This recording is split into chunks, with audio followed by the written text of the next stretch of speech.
Hello, happy Tuesday. This is Darren Roberts, Master Trainer at Impact Training Corporation and the Abundance Accelerant. Welcome to the Tuesday Tickle and Tick, show number 48. Today, stop your sponsorship sucking time, sucking money without getting a return. In fact, I'm going to teach you how to get a return and to do it for free without investing any money in your sponsorship.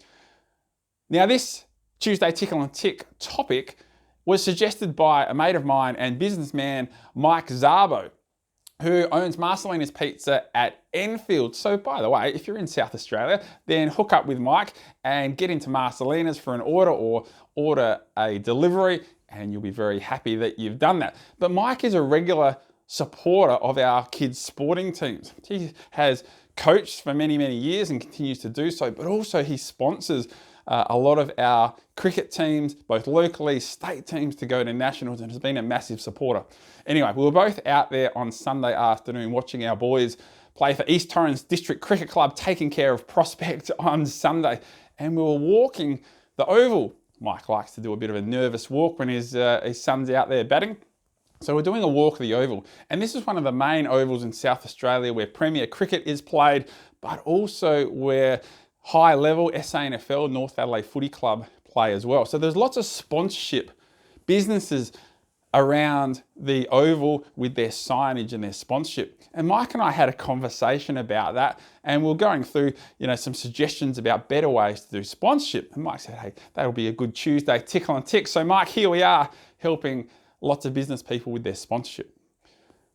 So what I see on a regular basis is that people throw money into sponsorship, thousands of dollars, and don't get a return on it. Because often when they do their agreement for sponsorship, their agreement includes signage around an oval or signage and logos on playing shirts and training shirts and shorts. But does that give a return? Does that generate leads, and does that generate sales? So here's a better way to do it. You can have logos on shirts, no problem. But if you really want to increase conversion from that, you need to have direct contact with the database or the members or the supporters of that team that you're sponsoring. So make sure you include in your negotiations how often can the club send to its members some information about your business, maybe some offers, some marketing material. How often can they cross-promote on social media? Do they get one of their players to regularly tweet about you or put Instagram photos about visiting your business? How often can you, at the games, for instance, if you're sponsoring a sporting club, interact with the members? Can you do an outreach stand? Can every time, 3 times a year when the fans are entering the ground, does 100% of them get some sort of marketing opportunity or an opportunity to find out more about your information? At a quiz night or networking events, how often do you get mentioned about your business? How often does marketing material get placed in the hands of those people attending? How often do you get to those networking events and meet other business people that you could cross-promote to or potential clients that you could sell to? So I want you to think about not just about the branding, but about how do we literally generate leads and sales? Because in the perfect world, what we want to do is to get those supporters and members of the club or business that we're sponsoring into our CRM. So whether that's through a lead magnet opportunity or something like that, which can generate you business, that's where you're going to get best value for money. But would you like to do that for free without paying for anything? Absolutely. I think in my 25 years of leading businesses, I think I've paid for sponsorship once. Everything else has been contra. So what I want you to do is to think about who else sells to your clients? Who else sells to your client that isn't in competition with you? What other types of businesses? And then I want you to go out and communicate with them a way to potentially move forward in cross-promoting. But the mistake that happens here when a business goes and promotes, they go to a local business and they say, hey, listen, we've got similar type of clientele. I'd love you to promote our business. Can you put some flyers out on your stand? Can you send this to your members? And the other business says, yes, of course, but of course they don't do it. They're more concerned with their own business than they are about your business, so it doesn't work. So the way to do it is to get the other business excited about the opportunities and the increased customers and the increased income they'll achieve by having a contra marketing cross-promotional arrangement with you. So this is how it's done. What I want you to do, as I said, first thing is to think about who else sells to your clientele that aren't in competition with you. Second thing, if you were to promote another business, how could you do it? Is it through social media? Is it through newsletters? Is it through rolling ads on your TVs? Is it through an opportunity for them to come into your business and have contact with your members? And then you go out and communicate that opportunity to the other businesses. Get them excited first. Let me give you an example. Let's say you're a health club. And I use this example because this is something I've done many times before. Let's say you're a health club and you say, all right, if I was to cross-promote with another business, here's a whole way of things that we could do to promote that business and bring a value to that. Well, let's say it's valued at $2,000. Now we say, all right, who else sells to my clients? And maybe it's physios.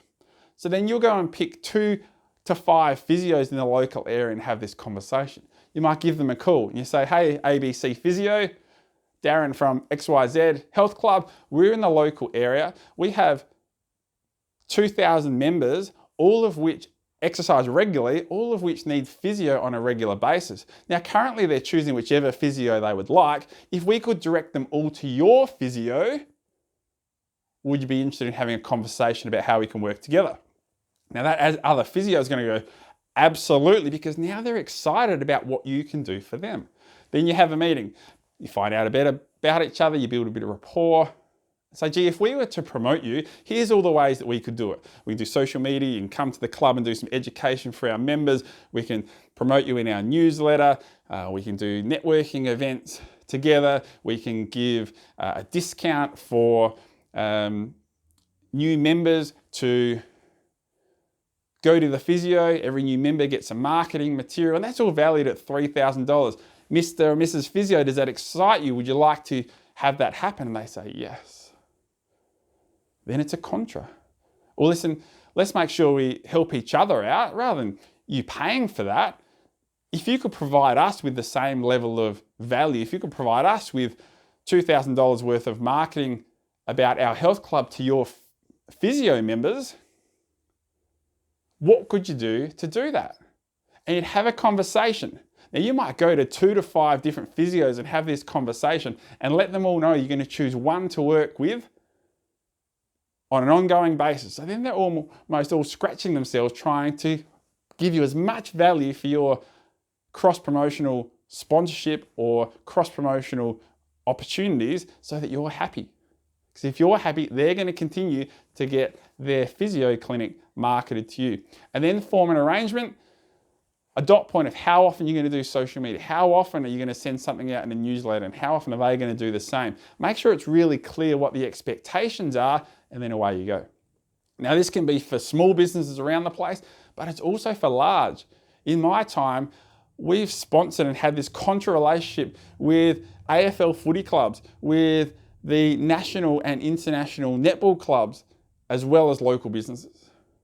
Now, these are businesses people pay thousands of dollars to get sponsorship, and we've been able to do it by contra because we've provided as much value as they have provided value, and we're both happy. So, don't throw your money into sponsorship without getting a return. Make sure that there's a return there, and part of that initial agreement is finding out how do we generate leads and sales rather than relying on someone looking at a marketing branding and taking action on it. Of course, the next step is to convert those wonderful leads you get from your sponsorship. Now, if you're looking at having some help with your conversion, we have our Sales Authority Club. It's actually a closed group, but we have our live event on Friday, the 29th of November. You're welcome even though you're not in the club. So I'll put some details down below. It is the art of qualification. So all about diagnosing a problem before prescribing a solution so you can increase value and increase conversion. So go out, get some new leads. Let's help you with some conversion. You guys have a great Tuesday. We'll see you next week for the Tuesday Tickle on Tick.